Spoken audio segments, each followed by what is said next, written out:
Yesterday, we were talking about seeing with hands. Seeing with hands. This person sees with his hands. And that's supposed to be somehow perfectly okay. There can't be any critique of the phrase seeing with hands. Now, first of all, let's register some obvious differences between seeing with hands and seeing with eyes. Seeing with hands requires touch. You have to be in contact with the thing.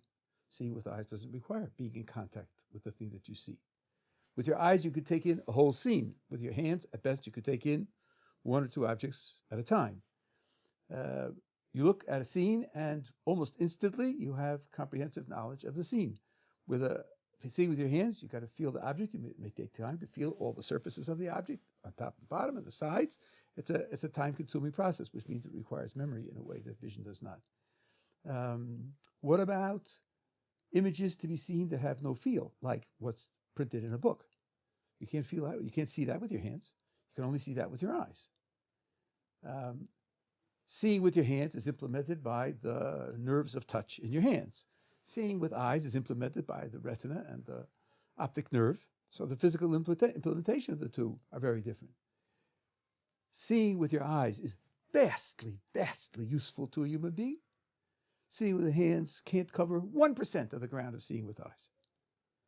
If you can only see with your hands, you are dramatically handicapped. So there are vast differences between the two. Okay, there are differences between people, there are differences between cars, there are differences between leaves on trees, and the person may say, okay, so they're seeing with eyes and seeing with hands, and they're different. So what? Why aren't they both seeing? Well, in normal English speech, no one uses seeing, just seeing, or seeing with hands. It's never used that way. For example, have a job application, and the job application says that this job is only available to sighted applicants. The guy fills out the application with all of his information, and he shows up, and he's blind. I mean, his eyes can't see. So they say, why are you coming? It says sighted. He says, I see with my hands. So I'm just as sighted as you are. I just see with my hands, and you see with your eyes. So what? I'm sighted. Would that be taken as a joke?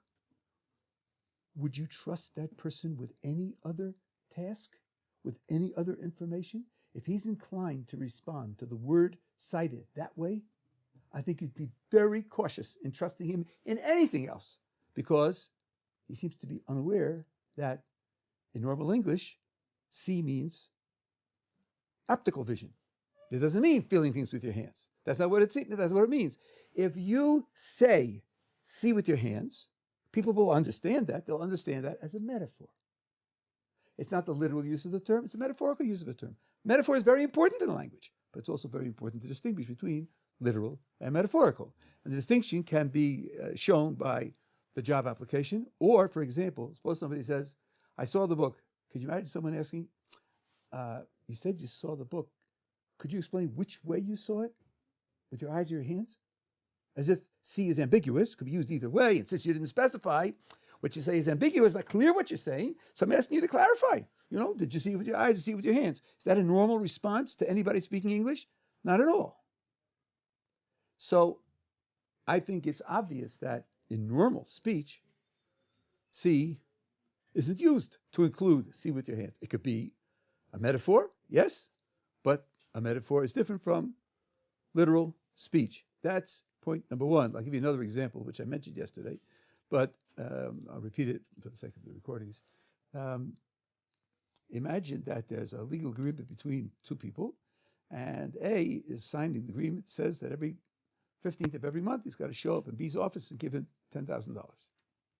And every 15th he comes in with a box of $10,000. July 15th he comes in with a box, and B opens up the box, and inside there are 10,000 Monopoly dollars. So B says, okay, I hear you, nice joke, now give me my money. And A says, that's your money. What are you talking about? Where in the contract does it say no monopoly dollars? Is it written in the contract, no monopoly dollars? No, that's how I interpret dollars. I interpret dollars to include monopoly dollars. Would that be a joke? Would that be credible? Would you trust that guy with anything else to go shopping for you in the supermarket? Take your car in for a wash? If he thinks that he can say dollars means monopoly dollars because that's how he interprets it, I don't want to have any business with him. In fact, I'm inclined to say lock him up. I don't know what he'll do in the subway. I don't know what he'll do with his, with his mother-in-law, like this guy who just now killed his wife and posted her body on Facebook and with R.I.P. Rest in peace. So he just shot her 16 times or something.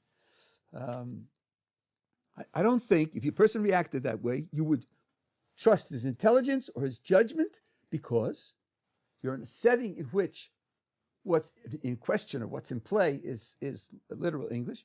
And if he responds this way, he's simply not responding with literal English. That's point number one. Now, the critic says, but that's just a convention. The way you speak English is just a convention. It's just conventional. That's true. English is what it is because of a convention. No question about it. In fact, there are other conventions, and French is a different convention, and maybe English as it's spoken in Soho is different from English as it's spoken in southern London. Sure, it's a convention. But one has to understand how to understand conventions, how to understand what conventions are. John Searle, who is a very eminent contemporary philosopher, and I think is an excellent philosopher, though I don't agree with him on everything, but I think he's an excellent philosopher, has made, and I don't think this is controversial, but he's made it a fundamental point to distinguish between subjective and objective, which we all talk about, subjective and objective, in two different ways. There are two different distinctions of subject and objective. One is what could be called evaluative, and one could be called ontological. Roughly, the idea is when it's evaluative, when you say something subjective, it means there's no right or wrong. Anybody can say whatever he wants because there's no standard of getting it right or wrong. In terms of evaluation, when it's objective, that means there's a standard determining whether what you say is right or wrong. If someone will talk about an evaluative statement in aesthetics, this is the example that people use. I don't agree with it, but if people use it, they'll say, saying that this is a better or worse opera or performance of an opera, maybe just a matter of how you feel. It has no objective standards of whether it's correct or not. Whereas if someone says this is a better knife, that does have objective standards. We know what's important for a knife: sharpness and solidity of feel and a certain amount of weight, balance. And there, an evaluative statement can be objective. So there's subjective and objective in evaluation. Then there's another distinction in ontology. What makes the fact a fact? There are subjective facts in ontology. They're made the facts that they are because subjects, people, experience them, like a toothache. My having a toothache is subjective because it's my experience. Without an experiencing subject, there can't be toothaches. Whereas physical facts are objective. They don't require an experiencing subject. If there never had been any creature with experience, it would still be true that this planet is the third from this star. Now, it's very important to keep these things distinct. Subjective and objective in evaluation, where there's no right or wrong if it's subjective, versus subject and objective in terms of its ontological content, where it's a question of being dependent upon experience. Take the toothache. If I said that I have a toothache, having a toothache is subjective in the sense that only creatures with experience can have toothaches. It's ontologically subjective, but it is true or false. It is possible to lie that you're having a toothache. That means to say there is really true and false here.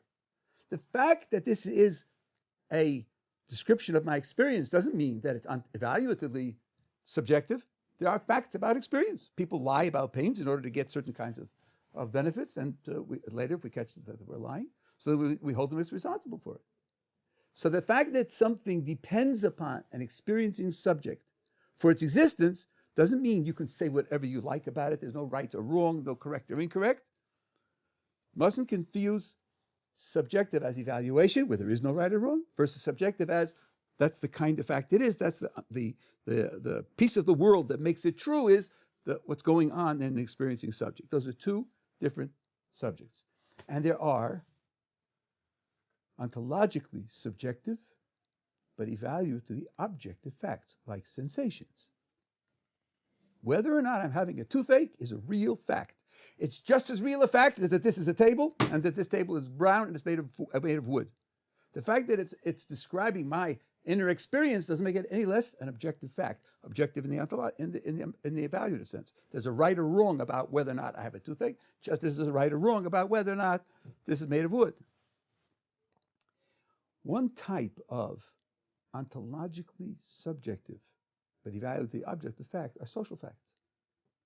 Societies create conventions, and those facts, the conventions that they create, are just as evaluative, objective as physical facts, like money.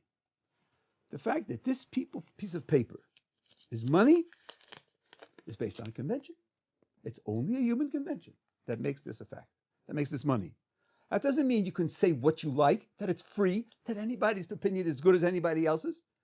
In terms of evaluation, this is objectively money. It's true that it's money. Anybody who says it's not money is just making a mistake. Conventional facts are facts just like physical facts are facts. There are facts about planets. There are facts about wood. There are facts about what people do. Some facts about what people do are that as societies, we make conventions, and those conventions define certain realities. They're realities defined by the convention. And one can make mistakes about it. One could say that the conventions of this society require X, Y, Z, and then if you look at it more carefully, you could say, no, you made a mistake. You didn't interpret the conventions correctly. That's not what the conventions say. So Searle urges, and he has a whole description of social reality based on this. Searle urges us to take seriously the idea that societies can make conventions, and those conventions can create facts, which are based on the existence of subjects, experiencing subjects. That's what the material of the fact is. That's the piece of the world that the fact is held by. But nothing follows about evaluation. In particular, it doesn't follow that because it's a conventional fact. Therefore, everyone can say what he likes, and there's no way to determine what's correct or incorrect. Now, the next complaint will be, but we could create alternative conventions. That's surely true. Of course you can. In fact, you don't have to create them. They exist. There are alternative monetary systems, and there are alternative languages, and games, and laws. All over the world, you have alternative conventions. But what follows from that? Each set of conventions will create its own facts. And those are the facts that are created by that set of conventions. The conventions are real. The facts are real. And it's just because there are other conventions doesn't mean that the facts of this convention aren't fact, or that the facts expressed by this convention aren't true or valid, or that you can say whatever you like about the facts of these conventions. The facts as determined by these conventions are just as real as the weight and shape and flammability of physical objects. That means conventional facts are relative. That's true that they're relative. They certainly are relative. But when you say that a fact is relative, it doesn't mean it's not really a fact. It's up for anybody to say what he likes. Yes, you're speaking of a fact relative to a particular context.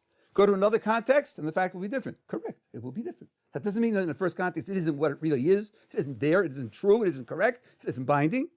It's just relative to that context. Someone prefers a different context, bakasha. You can go. So where should you drive the car? Where is it appropriate to drive the car? So I said, that's all relative. That's not real, it's relative. If you're in England, it's on the left. If you're in America, it's on the right.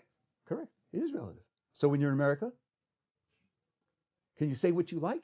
Is it just up for grabs? Anybody can have any attitude that you want? No, in America, you have to drive on the right. In England, it's correct to drive on the left. Sure, it's relative, but once you're in the context of the relative base, then the fact becomes a fact. A fact that's relative to that context. When you have facts that are created by conventions, of course, the fact is relative to the convention that created it. But once you are within that convention, then the fact can be determined as correct. I mean, there are difficult questions everywhere in mathematics and in geology and in cosmology. There are difficult questions which are difficult to solve. The fact that there are differences of opinion or disagreements about a fact doesn't mean that the matter is relative or the matter is not objective in evaluative terms. On the contrary, there are difficult questions. As I said before some of you came in, he pointed out that the rabbis disagree about their interpretations of various passages. That's true. That just means that in this particular case, the question is a difficult question. And notice that if there are 3 different ways to interpret this passage, they will all agree on excluding 100 other alternatives. So the fact that they disagree, that 3 different disagreeing ways to interpret this passage, doesn't mean it's free play and anything goes, because we'll suggest to them the variety of alternatives that might occur to you, they will unanimously reject it. So that just means that this passage happens to have some difficulty in interpretation.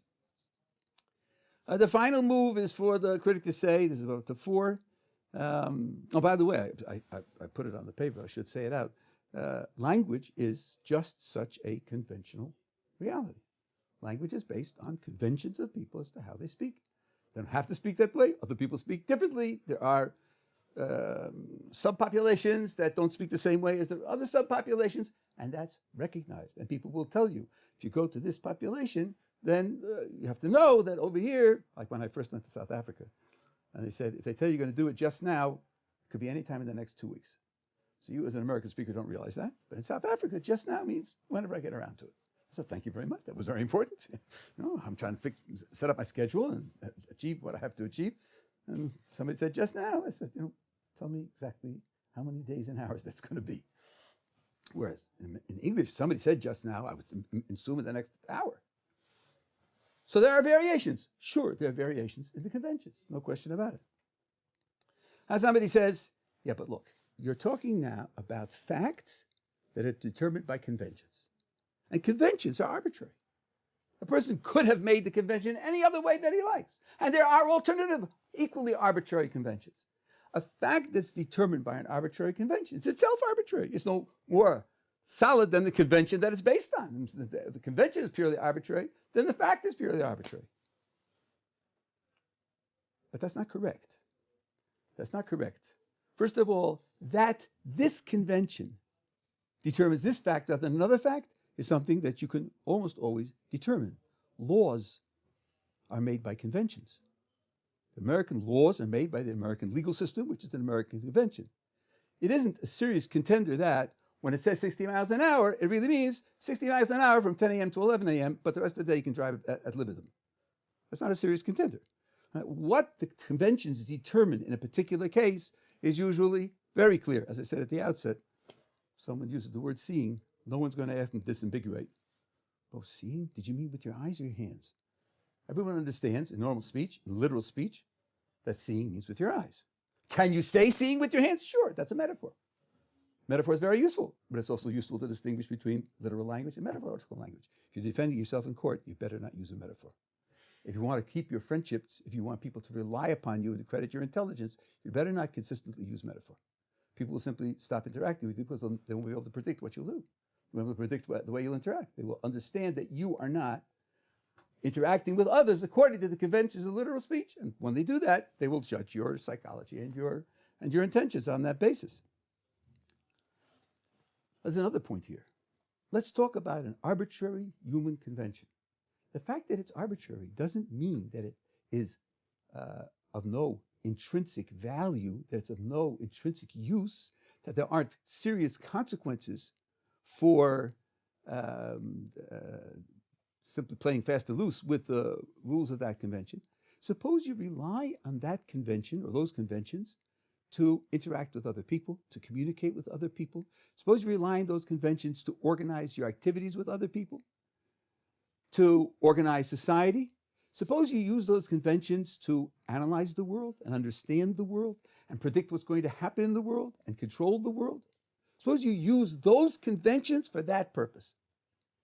Then it can be very important to find out what the facts are according to that convention.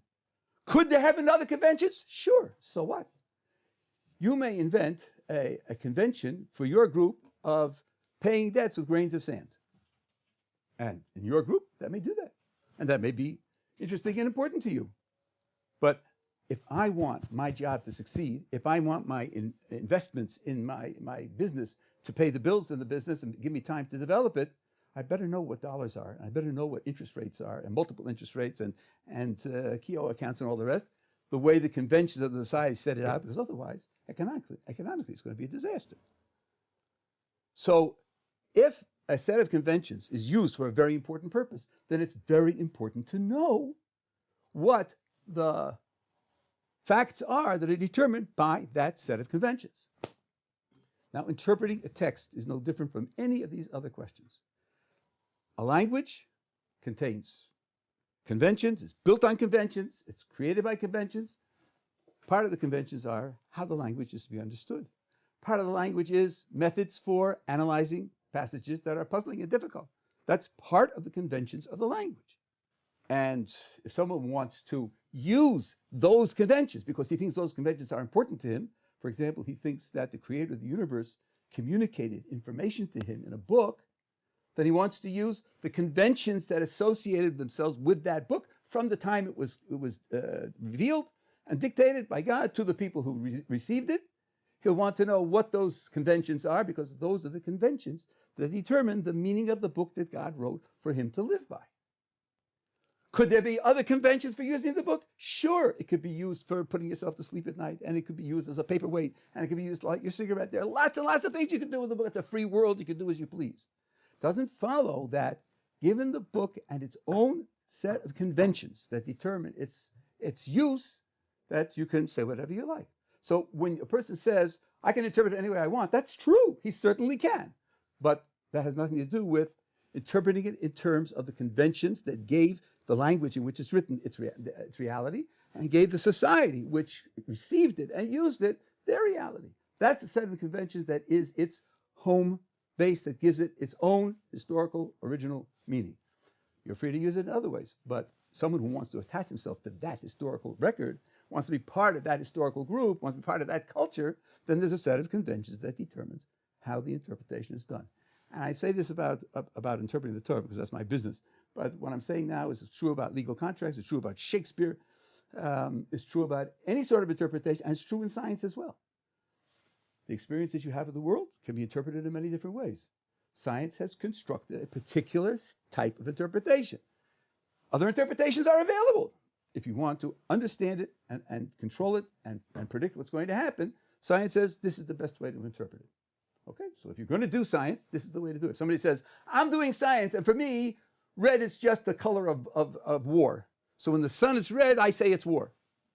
Sorry, that's not science. That's not the conventions by which science is run. You want to create another convention and do something else? No, it's a free world. You can do as you please. But the conventions themselves give a certain type of reality. The conventions themselves determine certain types of facts, and those facts are just as objective as what we would call physical facts. My goal in this discussion is to state as well as I can why interpreting the Torah is not free play. It is not free play. There's a set of conventions on which it's based. Those conventions determine how the task of interpretation should be conducted, and they are the ones which determine the meaning of the Torah itself. The meaning of the Torah according to those conventions, of course, those are the conventions with which it was given, the conventions which the people who received it accepted it, the conventions of the language that they spoke, and other conventions just simply aren't party to that project. This is the dream of Jacob of the ladder. We went through this in detail. But I just want to remind you of one little detail in verse 12 at the beginning. It says, a ladder was set earthward, its top reached heavenward. Behold, agents of God were ascending and descending on it. Now, I told you the first phrase means that the ladder is extended down from heaven. That's what earthward means. And heavenward only means that after it's put in place, it extends as far as the heavens. And I said that interpretation is a deduction. There's no way to budge from that interpretation. You can add a lot to it. There are all sorts of other things you can say about it, but there's no way to budge from that. The literal reading of the words and the logic of the sentence demand that. The next phrase, agents of God were ascending and descending on it, and we questioned why it's ascending before descending. We gave an explanation. An explanation is not a deduction. An explanation allows the possibility of other explanations. And indeed, the explanation that we gave is not the only explanation. Maimonides in the guide gives a different explanation. The fact that alternatives are available means that in a certain logical sense, it's a weaker interpretation, but that doesn't make it invalid. Let's just remember that in science, all you ever get is explanations. You never get deductions from the data, you get explanations. And explanations in science always make it possible that there will be other explanations. And indeed, if someone asks, this is directly germane to what you said before, someone says, okay, you have two explanations, which one is right? That may not be the correct question. Maybe they're both right. Who says there has to be only one meaning in a text?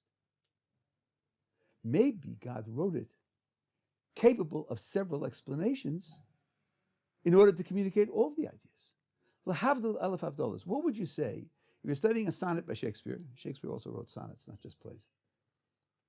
And you read it and you say, well, I could read it as a love poem, or I could read it as international relations. These words seem to indicate this, and those words seem to indicate that. Either one is a consistent way of reading it. I wonder which way is right. I think a Shakespeare scholar would say to you, what do you mean which way is right? Shakespeare was a great writer. He probably meant both. And he probably meant you to reflect on how love and politics have a relationship with one another. He wanted you to hear both sides and wanted you to relate to them. And I think in the context of Shakespeare, everybody would accept it. And Shakespeare's a great writer, and he wrote very subtle things. We're still enjoying his material 400 years later. All over the world. Shakespeare performed all over the world, in Africa, in Asia. I don't think we should give the creator of the universe less credit. And if he writes something which is really ambiguous, it's natural to say that he meant both, to communicate both. So I'm just pointing out that there are levels of interpretation, and maybe there are more that I haven't. I have my own background, so the difference in deduction and explanation is foremost in my mind. There could be other ways of distinguishing the various types of interpretation, and each one has its status within the tradition. It's traditional to talk about pardes. Pardes is pshat, remez, drush, and sod, the four major types of interpretation. Pshat is literal, logical meaning. That's what I do in this shir. Drush means interpretation based on associations, but which can't be deduced literally. Remez means where you have slight, very slight differences in vocabulary or differences in expression, which then are taken to be hints. Word remez means hint at much larger ideas, and so it means Kabbalistic interpretation. And those are just the four main categories of interpretation, and each has its own conventions. Each has its own conventions. When we talk about drush and association, it's not free play. There are conventions about drush and conventions about sod, conventions about remez. This is a ubiquitous, extremely redundant feature of, I think, biblical text across the board, certainly the stories in the book of Genesis. Top of the page. It came to pass when Isaac became old, his eyes dimmed from seeing, he summoned Esau, his older son. We know that. We have an explicit account of Esau's birth, and we know that he's older than Jacob. Why bother saying it? And he said to him, etc. 5. Rebekah was listening as eyes were to Esau, his son.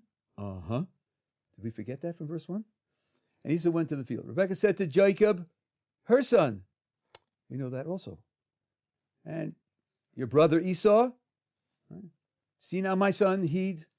Go back. Jacob replied, bottom of page 11, Jacob replied to Rebekah, his mother. I mean, this is over and over again. 15, Rebekah then took her older son's, Esau's clean garments, clothed Jacob, her younger son. 42, on page 141. When Rebekah was told the words of her older son, Esau, she sent and summoned Jacob, her younger son. Okay. Now, Isaac summons Jacob and tells him to go get married. Verse 6 on page 143. When Esau saw that Isaac had blessed Jacob and sent him off to Padan Aram to take himself a wife from there, as he blessed him, commanding him, I skipped. Verse 5. Isaac sent Jacob away, and he went to Padan Aram, to Lavan, the son of Besuel the Aramean, brother of Rebekah, mother of Jacob and Esau. Okay, so you as a reader say, well, look, that's the way the text does it. Every time they mention somebody, they mention the family relations. On this verse 5, Rashi writes, I don't know what this teaches. Here he writes, I don't know what this teaches us. Any Yudea Mama Lamdenu.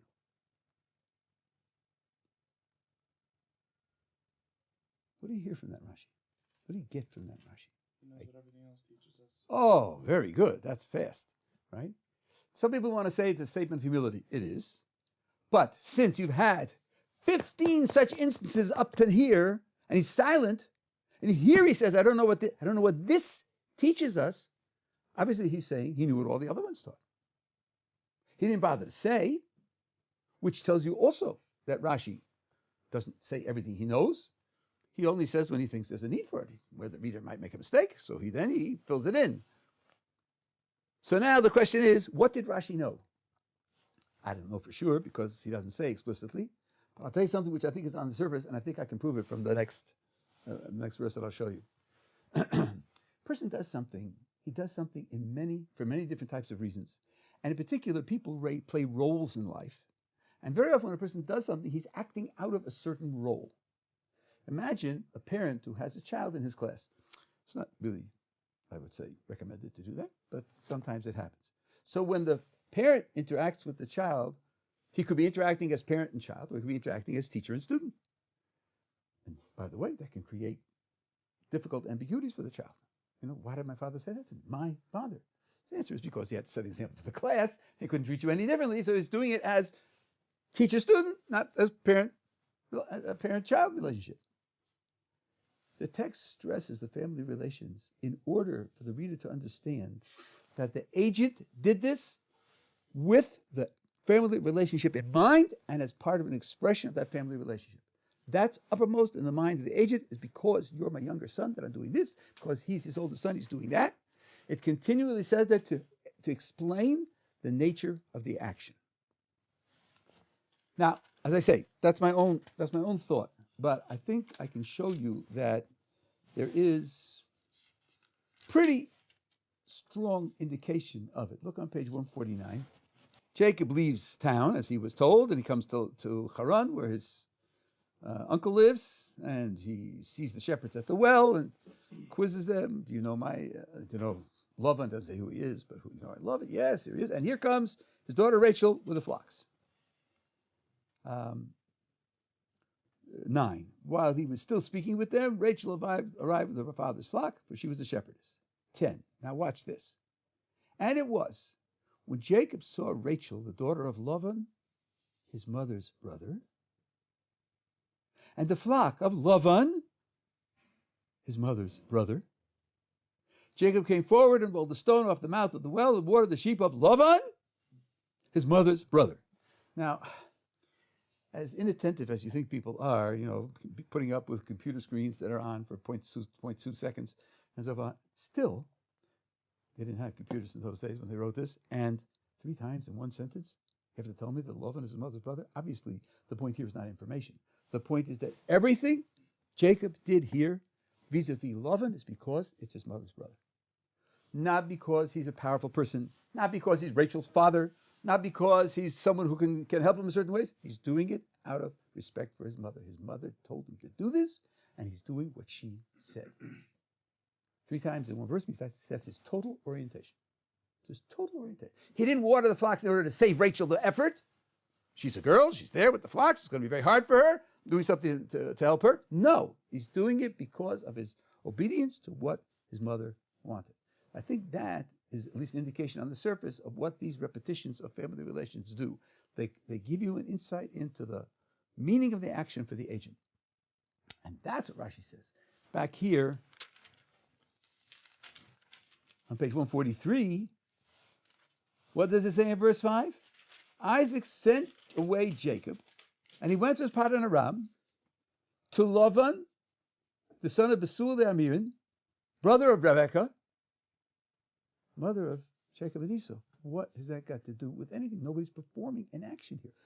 Rebekah's not performing an action. Her name is just mentioned in the list of the relationships. So how could that be a description of the quality of an action? She's not doing anything. Rashi says, here, I don't know what it teaches us. I know what it does everywhere else because it's describing the way the agent carried out the action. If there's no action, I don't know what it teaches us. That would make sense. By the way, the Ramban does have an explanation of what it's doing here, but it's not in this, not in this set of categories. At any rate, that's an example of the way Rashi does his interpretation. I must tell you, the first commentator to explain the method of Pshat was Rashi. We don't know. Rashi mentions his teachers a number of times, but before him, we don't have any written commentaries on Chumash. Rav Saadia Gaon wrote one in Arabic, and it's lost. It's lost. Wow, I was right. I was right. I mean, what a gold mine that would have been if we had had it. And he explains his methodology. His second comment in the book of Genesis explains at length his methodology, and that's where we take understanding the text in terms of the methodology of Pshat from. I said there are other explanations as well, but this is a good example of how he does it. When he has it, he has it. When he doesn't have it, he'll tell you he doesn't have it. And when you analyze it, you can see pretty much, at least superficially, what it is that he understood and what it is that he didn't understand. Okay?